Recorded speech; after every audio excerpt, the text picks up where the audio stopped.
All right, good evening, everybody. Let's get rolling. We got a lot to cover today. First things first, you had a question I think you wanted to ask me. We cover different things, obviously, in here, quite a bit of things, different topics. One of the things that we incorporate into this is anger management, domestic violence, parenting, all kinds of different life skills type training. So we have a couple questions because we were covering that earlier. Go ahead. What question did you have? It was on about the test that we take. So name 4 physiological effects of the body when anger occurs. Yeah. Okay. You guys all understand that there's a difference between, first of all, is anger good or bad? Bad. And most people say bad, but anger is actually very natural. It's normal and it's healthy. Now, hold on. This is kind of a bit of semantics. Anger is good. Anger is natural. It's normal. It needs to be expressed. However, how you express anger is what makes it good or bad. Okay? If you express it through aggression, it's going to be bad. Okay? Because that leads to violence, and the way you express it could be physical or verbally abusive. But if you're assertive with your anger and you vent it in the right ways, it's productive and it's problem solving. So there's a big difference, okay? But aggression is when you're unable to cope and deal with anger, the emotions of anger, and they get turned into physical violence, okay? So aggression is bad. Assertiveness is good, okay? They're both hail from the origin of anger, but one is expressed appropriately, the other one isn't, okay? And that has to do with a lot with how you learn to deal with anger and frustration, okay? Now, you asked about the physiology, because on the test it says, well, what are there physical things that go along with anger? Of course there are, okay? Understand this, that when your brain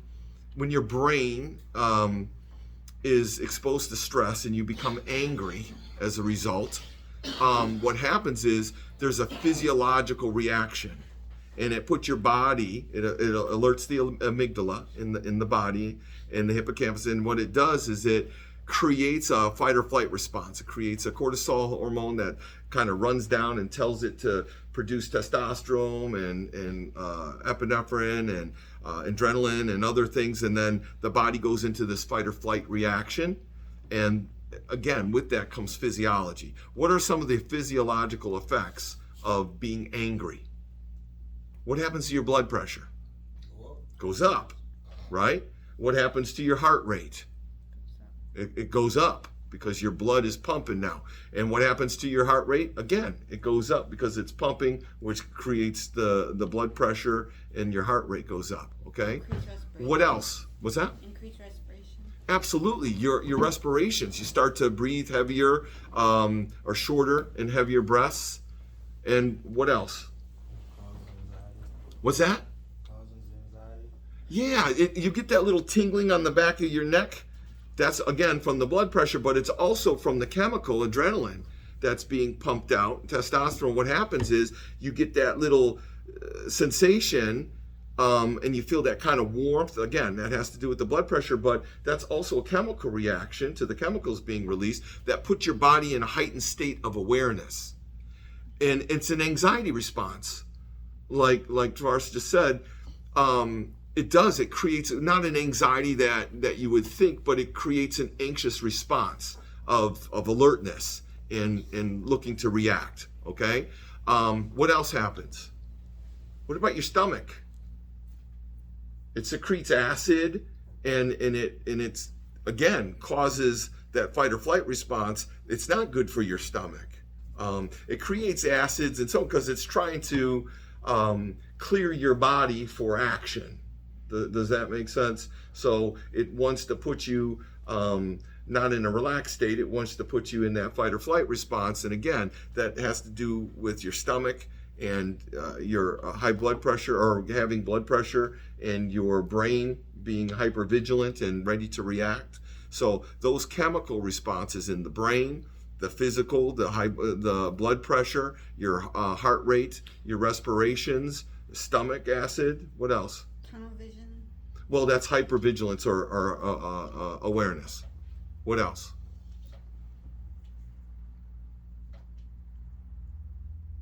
Well, when you talk about hypervigilance, does that make you more capable of dealing with a problem or less capable of dealing with a problem?